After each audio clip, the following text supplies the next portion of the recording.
away, there once lived a mother fruit bat and her new baby. Oh, how Mother Bat loved her soft, tiny baby. "I'll name you Stellaluna," she crooned. Each night, Mother Bat would carry Stellaluna clutched to her breast as she flew out to search for food. One night, as Mother Bat followed the heavy scent of ripe fruit, an owl spied her. On silent wings, the powerful bird swooped down upon the bats.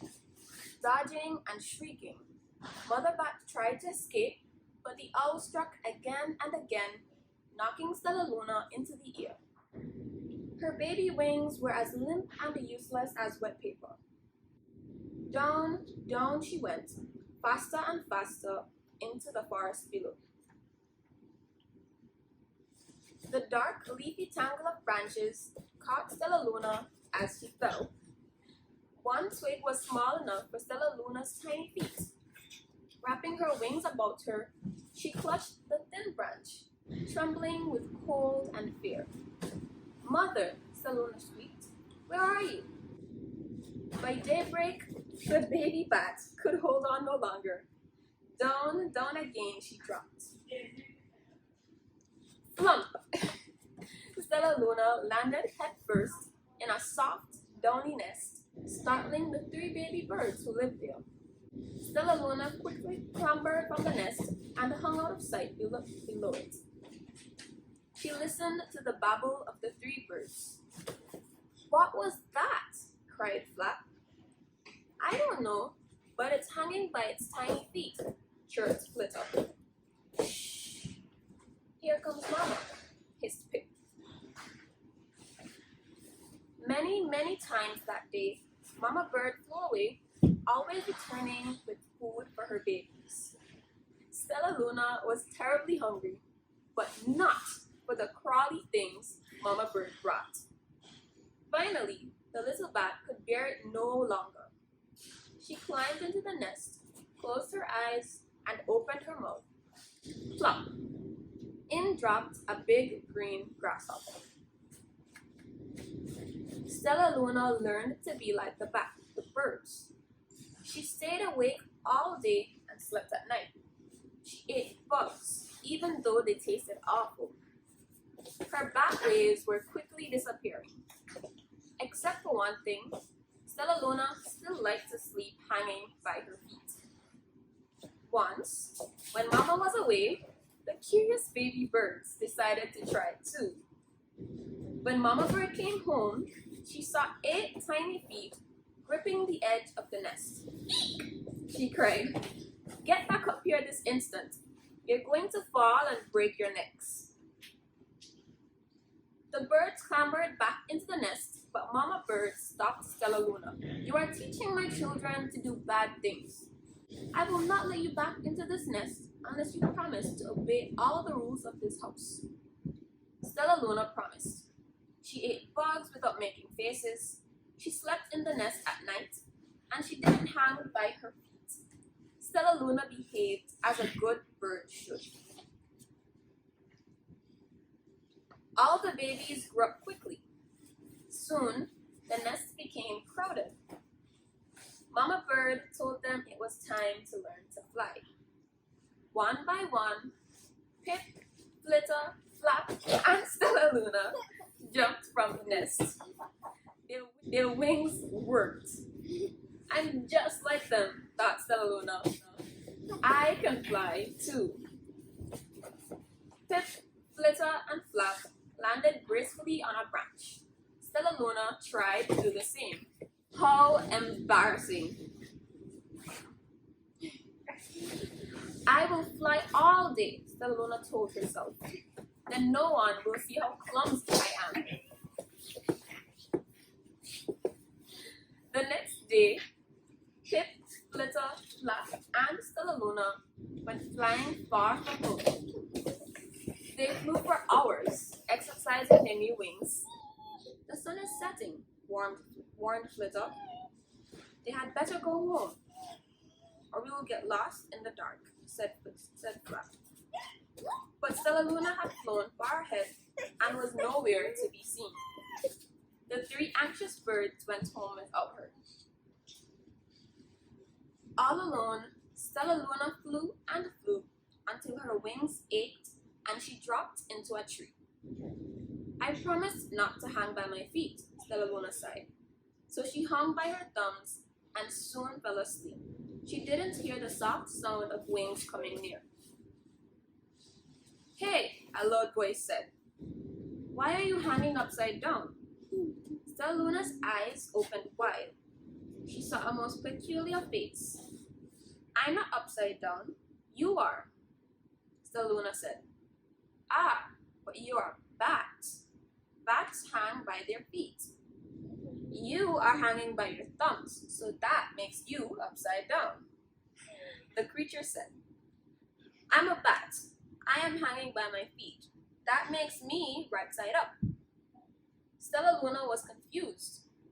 Mama Bird told me I was upside down. She said I was wrong.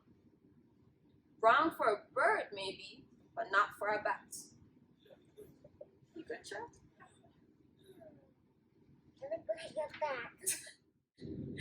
More bats gathered around to see the strange young bat who behaved like a bird. Stellaluna told them her story. You ate bugs? Stuttered one. You slept at night? Gasped another. How very strange, they all murmured. Wait, let me look at this child. A bat pushed through the crowd. An owl attacked you?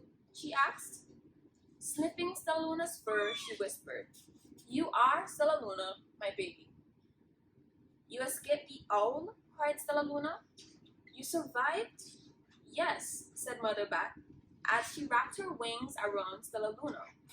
Come with me, and I'll show you where to find the most delicious fruit. You'll never have to eat another bug as long as you live. But it's nighttime, Stellaluna squeaked. We can't fly in the dark, or we will crash into trees. We're bats, said Mother Bat. We can see in darkness. Come with us. Stellaluna was afraid, but she let go of the tree and dropped into the deep blue sky. Stellaluna could see. She felt as though rays of light shone from her eyes. She was able to see everything in her path. Soon, the bats found a mango tree, and Stellaluna ate as much of the fruit as she could hold. I'll never eat another bug as long as I live, cheered Stellaluna, as she stuffed herself full. I must tell Pip, Flitter, and Flap. The next day, Stellaluna went to visit the birds. Come with me and meet my bat family, said Stellaluna.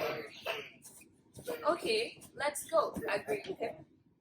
They hang by their feet and they fly at night and they eat the best food in the world, Stellaluna explained to the birds on the way.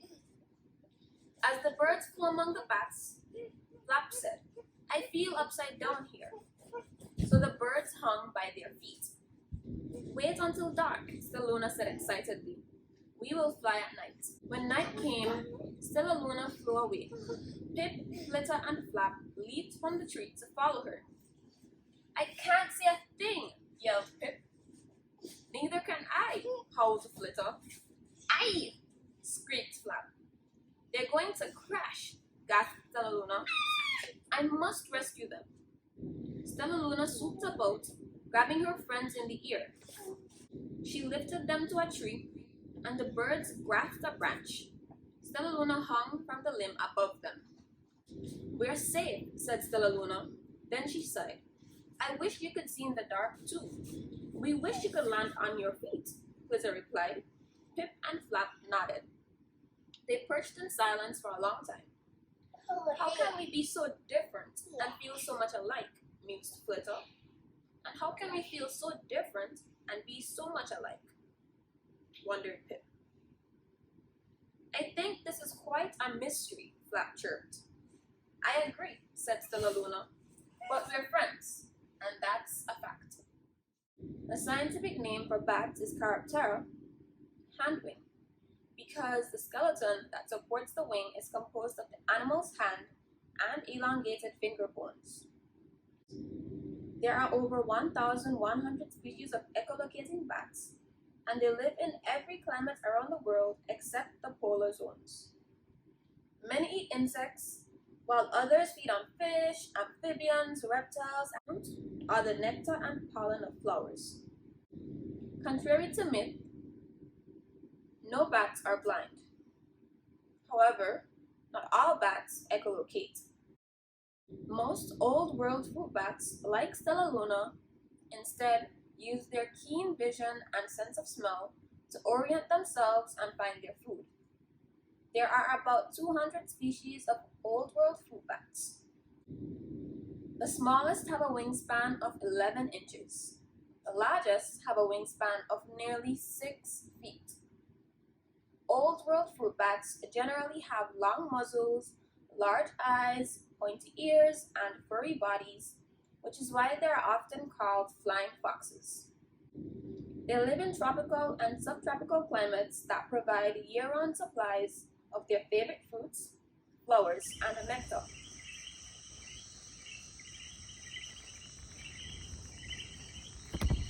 As they forage for nectar, pollinate many types of night-blooming trees and plants.